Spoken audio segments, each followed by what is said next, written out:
Sebelum mulai pelajaran, mari kita berdoa terlebih dahulu.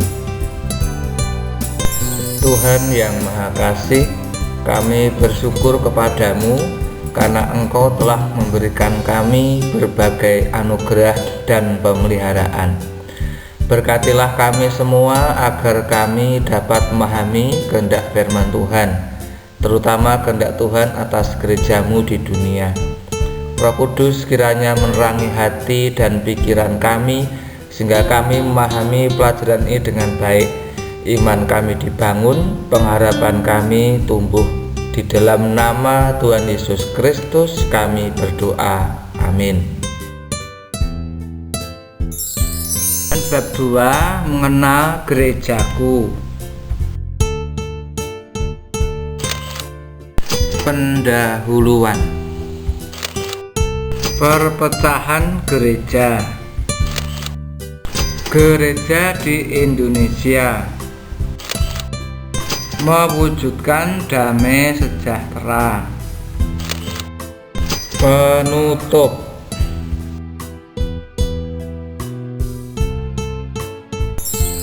Pada video yang lalu, pendidikan agama Kristen kelas 9 bab 2, mengenal gerejaku bagian 1, kalian sudah membahas tentang pendahuluan, perpecahan gereja, dan perpecahan gereja berikutnya.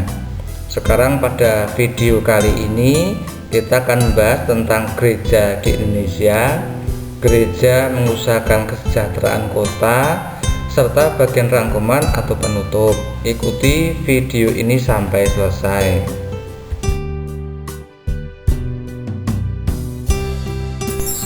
Bahan Alkitab diambil dari Yohanes 17 ayat 18 sampai 21, Kisah Para Rasul pasal 15, 1 Korintus 1 ayat 10 sampai 13, 1 Korintus 12 ayat 9 sampai 27, dan Yeremia 29 ayat 4 sampai 7.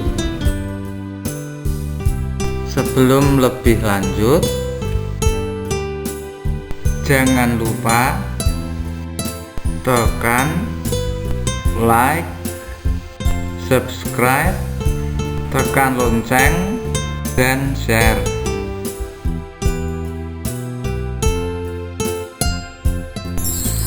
Kekristenan datang ke Indonesia pada waktu yang cukup awal. Beberapa peninggalan sejarah menunjukkan bahwa di Barus, Sumatera Utara, pernah hadir kekristenan Nestorian yang berasal dari Suriah. Bentuk kekristenan ini juga pernah hadir di Tiongkok dan meninggalkan sebuah prasasti besar di Sinan. Namun demikian, sama seperti kekristenan Nestorian di Tiongkok yang kemudian punah, kekristenan Nestorian di Barus pun hilang begitu saja. Mengapa demikian? Rupanya orang-orang Kristen Nestorian ini terasing dari masyarakat sekitarnya. Mereka hidup dengan tata cara orang-orang Suriah, menggunakan bahasa Suriah yang tidak dipahami oleh masyarakat sekitar.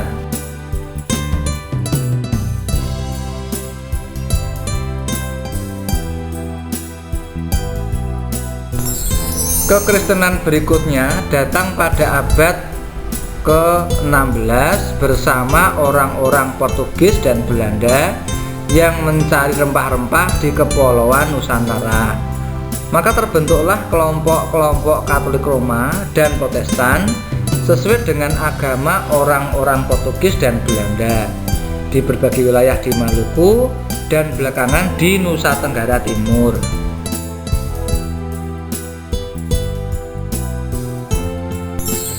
Kemudian datang pula bermacam-macam sendeling atau misionaris atau pekabar Injil yang bekerja di berbagai wilayah Indonesia. Ada yang berasal dari Gereformed Zendingsbond atau GZB, dari NZV Netherlands Zendingsvereniging, NB Netherlands Eidbegenootschap, NGZW Netherlands Gereformed Zendingsvereniging, Utrecht Zendingsvereniging, dan sebagainya, yang umumnya melahirkan gereja-gereja yang beraliran Calvinis. dikenal juga dengan nama lainnya yaitu Reform, Gereformed, Reform, atau Presbyterian.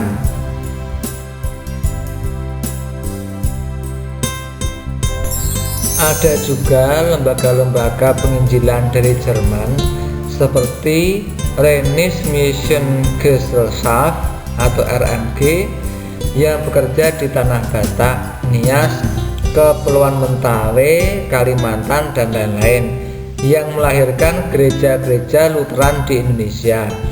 Ada Evangelis Missionswerk in Zuidwest Deutschland (EMS) yang melayani di Sulawesi, Bali, Halmahera, dan juga Basel Mission.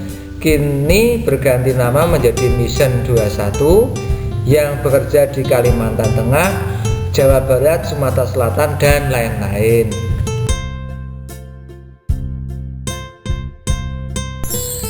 Di kemudian hari ada pula gereja-gereja yang datang dari Amerika Serikat yang kemudian menyebarkan Injil dan melahirkan Gereja Metodis Indonesia, Christian Missionary Alliance atau CMA, yang aktif di Kalimantan Timur dan Bali dan lain-lain. Datang pula kelompok Bala Keselamatan, sebuah aliran yang terbentuk di Inggris dan mengembangkan pelayanannya di Jawa, Jakarta, Bandung, Semarang, Surabaya, Jombang, Sulawesi Tengah, Kalimantan Timur, dan lain-lain.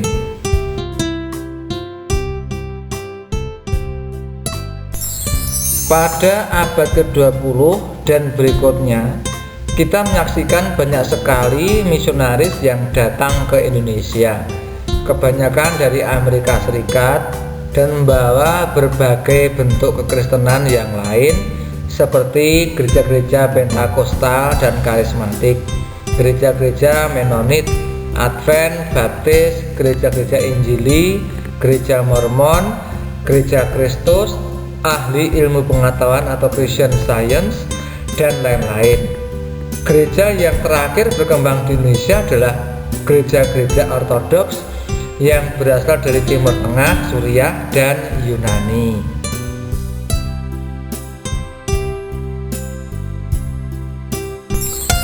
Untuk menghindari perpecahan lebih lanjut, gereja-gereja di Indonesia pada tanggal 20 Mei 1950, 22 gereja Protestan di Indonesia berkumpul di Jakarta dan mendirikan Dewan Gereja-Gereja di Indonesia.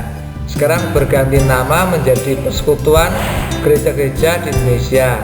Kini jumlah anggota PGI mencapai 88 gereja.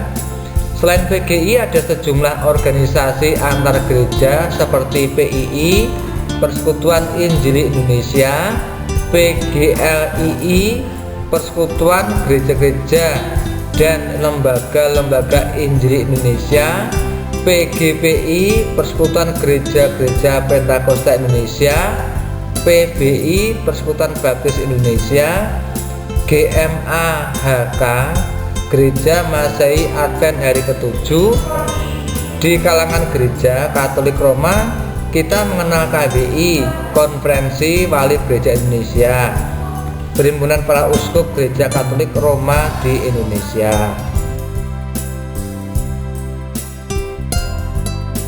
Pada kenyataannya, doa Tuhan Yesus agar gereja Tuhan tidak terpecah-pecah masih jauh dari kenyataan. Namun tanda-tanda kerjasama dan keinginan untuk bersatu itu masih tetap ada.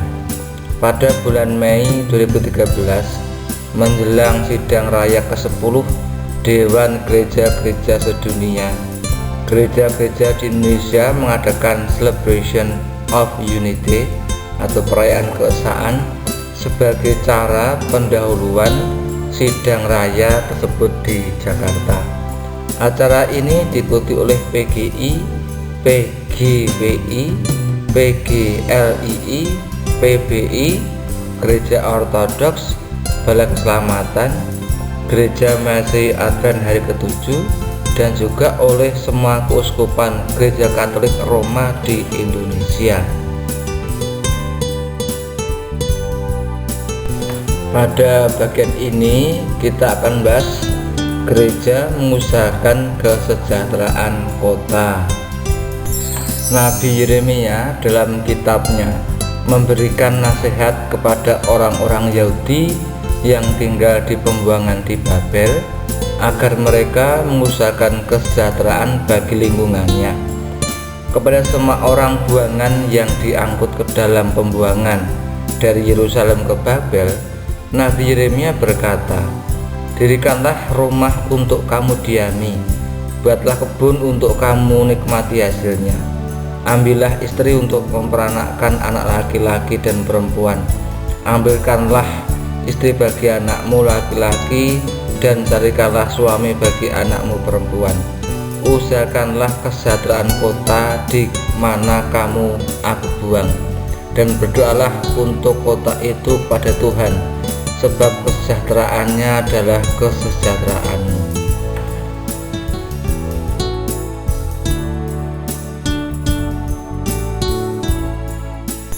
Surat ini dikirim oleh Nabi Yeremia kepada orang-orang Yahudi yang saat itu membentuk kelompok-kelompok eksklusif dan tidak mau bergaul dengan orang-orang Babel. Alasannya tentu jelas. Mereka marah pada orang-orang Babel yang telah membuat mereka menderita dan membawa mereka ke negeri asing, negeri pembuangan di Babel. Dalam konteks masa kini, gereja pun harus sadar bahwa gereja hadir di dunia bukan hanya untuk dirinya sendiri. Gereja hadir untuk memberi berkat bagi kota dan seluruh dunia. Rangkuman atau penutup. Ada banyak gereja di dunia. Gereja-gereja itu umumnya lahir dari perpecahan. Padahal Tuhan Yesus tidak menghendaki perpecahan gereja, sebab hal itu justru akan menghambat kesaksian gereja kepada dunia bahwa Tuhan Yesus telah mendamaikan seluruh umat manusia. Karena itu, gereja-gereja kita terpanggil untuk mengusahakan persatuan dan kerjasama yang baik satu sama lain. Gereja juga terpanggil untuk mengusahakan kesejahteraan umat manusia di dunia. Ada banyak hal yang telah dan dapat dilakukan oleh gereja, antara lain melestarikan lingkungan hidup dan berjuang melawan pengrusakannya.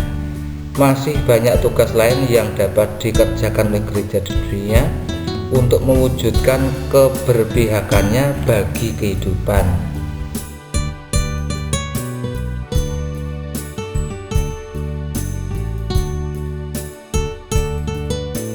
Demikian dahulu pembahasan materi kali ini.